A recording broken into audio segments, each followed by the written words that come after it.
Hey everyone, good afternoon. This is Luis Castillo, and today I wanted to address a subject that I've seen taking place in many aspects of the media that is reflecting a nature in our society that unfortunately is not going well for us right now. And by that I mean there is a divine nature that we have all been granted. And that divine nature has been given to us for a very specific reason.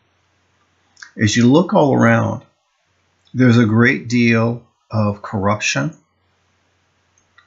and disinformation that is going throughout this nation. Everywhere from the White House down to even the grade school level, you're seeing misinformation, disinformation being imparted to people at large. And as a result, what I'm saying is that the power or the ability to be the people that we were created to be is lacking. We are living well below our means and our potential in this country. And I want to turn your attention to 2 Peter. In this particular passage, and I want to direct you to chapter 1, beginning in verse 3, going through verse 9. I won't go through it line by line, but I'll let you do that on your own. But here's what I want to point out. Peter encourages the church to not waste any time, to take advantage of every moment that they have to build on what has been given them. And what has been given them is the divine nature, knowledge, faith, and perseverance. During that time, the gospel was going out throughout that part of the world. And as that knowledge of the gospel of Christ was being proclaimed, the world was being changed. Much of the world at that time was of a pagan nature. There was a great deal of injustice taking place. There wasn't such a thing as a democracy or anything like that. Nations were being ruled with a heavy hand. The Roman Empire basically ruled the world at that time. And it was a very difficult time to live in. So the spreading of the gospel and of the kingdom of God opened the eyes of folks at that time to reveal to them through Jesus Christ the divine nature that we all have. One of the elements of teaching that the disciples took with them wherever they went was the fact that the nature of God was imparted to each of us. And we receive that through the revelation of the knowledge of the gospel. So as I look at today, there seems to be a lack of this knowledge, or the refusal to acknowledge that there is knowledge in the gospel that will reveal to us how to appropriate that knowledge so that we can live a godly life. Now, the term godly may throw some people off. I'm not referring to a life where we live as saints who never commit errors. When I mention a godly life, I'm referring to the type of life that takes us back to the time in Genesis, the Garden of Eden, where God gave to Adam authority over the earth. It is that godliness that he displayed before the fall, that godliness that he showed in learning from God who he was and what his purpose was and why he was planted in the garden. The instruction that Adam received then was to subdue, to have dominion over all the earth. That is a divine nature. It wasn't something that he developed himself. It was given to him. In 2 Peter, the recipients of his letter are encouraged to once again go back to that knowledge that you were given. The first time I wrote to you, the first time you heard the gospel preached.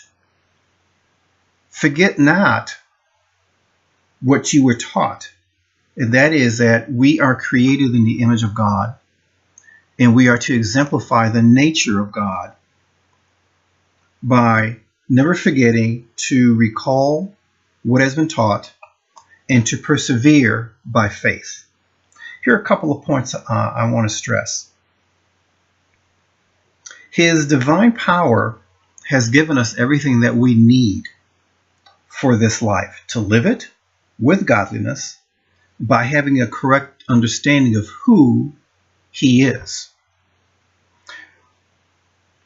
Unfortunately, in this nation at this time, we have reverted to a self-gospel. We see in government and in schools and in every facet of our lives, unfortunately, too often, where everything is about us. Every problem that we're facing is about modifying or changing circumstances. If people were offered, greater opportunities, we wouldn't see such frustration. We wouldn't see racial strife. It's us-centered. Whereas if instead the knowledge of the divine nature was tapped into again, we would find that God in us would be manifested as we live in the power of the Word of God that has been given to us.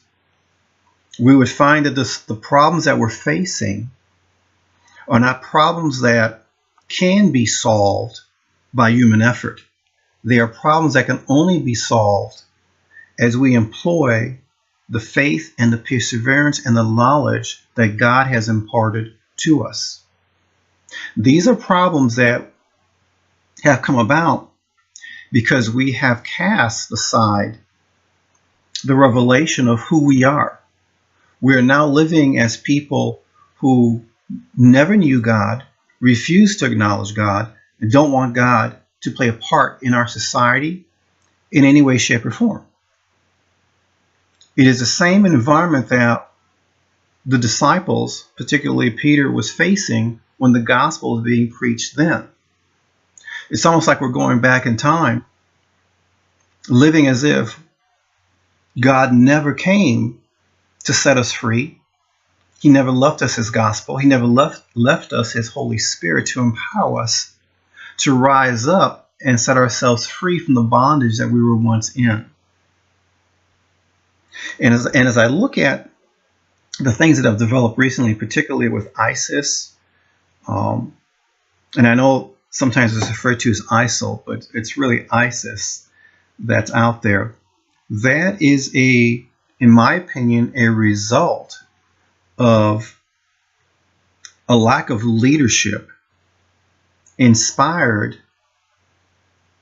by the Holy Spirit. We have a government, an administration, that has chosen to see the world, to see life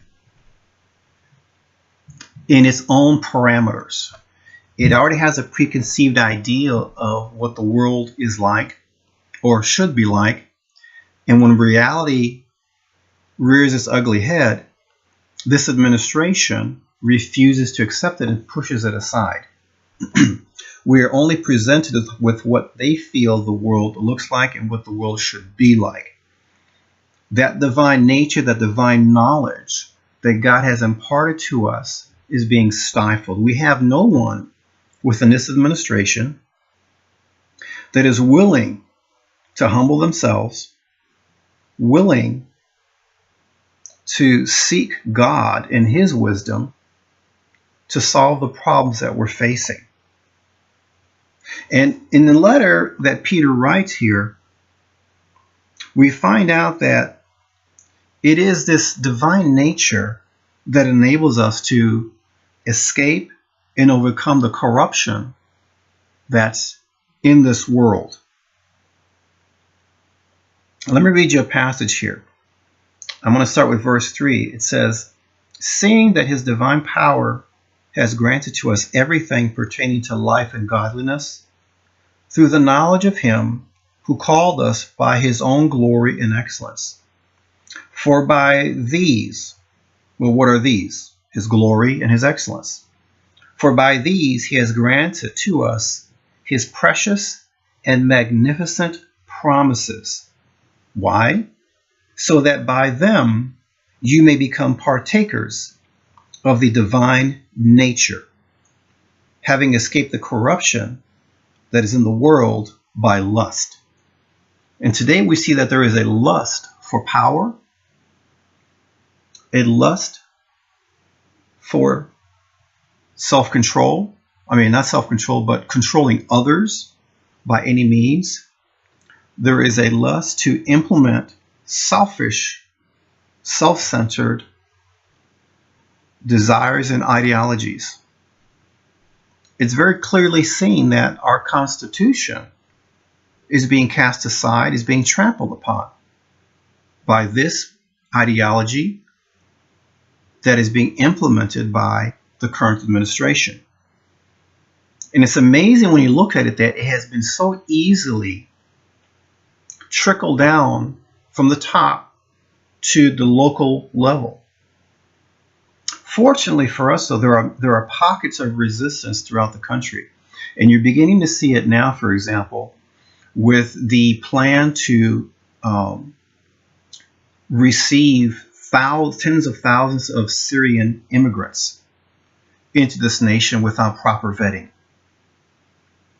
Now, in spite of the vast majority of governors who are concerned about this lack of vetting, which would, in their opinion, lead to a great deal of risk to their state and to this nation, despite this concern that they've voiced, the Obama administration is looking to downplay these fears to say that there should be no worries, there should be no questioning of this plan, because we're in charge here.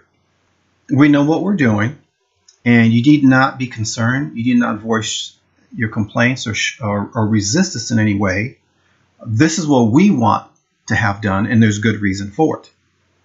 Once again, never mind that over 30 governors, I'm not sure what the exact number is now, but the last time I checked it was, I think, 33 governors that are already written to the White House, to President Obama, and they have said, no, we will not take in these refugees until we are guaranteed that this is not a Trojan horse that we're allowing into our state. We've seen what has happened overseas. We've seen what has happened to France.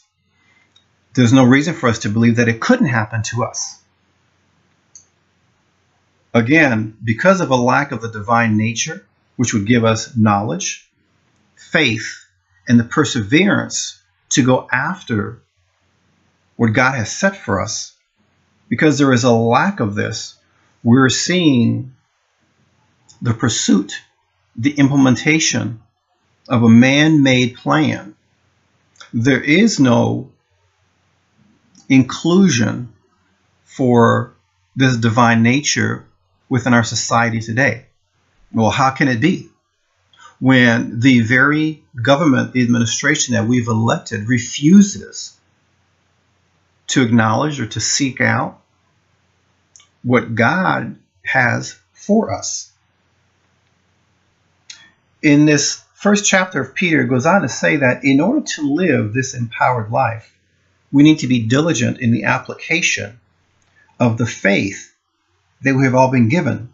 And faith is a part of the divine nature of God. Everything that happens, everything that exists, everything that you and I see is a result of faith. The word tells us faith cometh by hearing, hearing by the word of God, and that it is impossible to please God without faith. Which brings me to my close. It is this lack of faith in the divine nature, in the gospel of Jesus Christ, within his administration that has impacted every fiber of our country.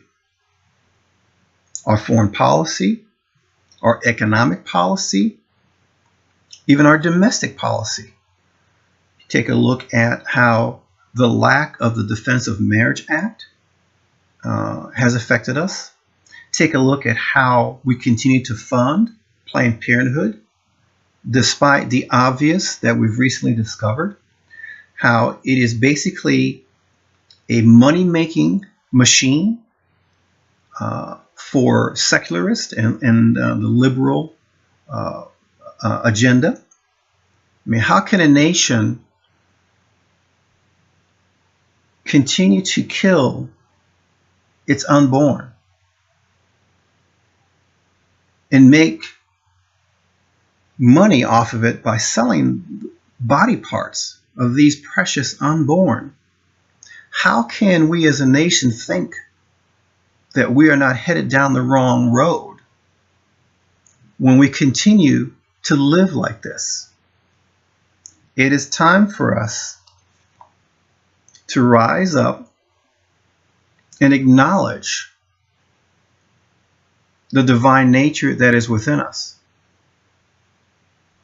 The only way to do that is to pursue and to be persistent in that pursuit of making sure that the folks that we elect into these positions of leadership are folks who have displayed and desire to see the divine nature of God being manifested in them and through them. If you've been to my site, which is americaextinct.com, I try to address as much as possible, as often as possible, key facets of what's happening in our nation, that if we don't do something about it, will lead to the extinction of this nation. Now, in my heart, I believe that God has a plan to save this nation. That's not to say that we won't go through hardship, possibly tremendous, painful hardship. But in the end, I believe God has a people, a remnant in this nation that he is working with and through, so that his purposes, his plan will be enacted, that it won't fail, that it won't be aborted. Now, the Word of God tells us that, as God speaks out, my word does not go out of my mouth and come back to me void, but it accomplishes everything I sent it out to do. This nation is birthed as a result of God's plan, of a covenant that God had put in place with those that first landed on these shores as they left England. And that covenant cannot be canceled. It is that covenant that causes us to have hope that God will not forsake this nation. There is a remnant that is praying, that is believing, that wants a restoration of godly principles to every aspect of this country. So I just ask that you continue to pray and to stand with us and to believe for a restoration of the greatness of this nation, a restoration of God in every fiber of this nation, in our government, in our schools, in our homes, in our finances. Pray. Pray fervently without ceasing, folks. And God will honor our prayers. God will be moved by our prayers. And give praise to God as you see answers coming forth. Thank you for listening today.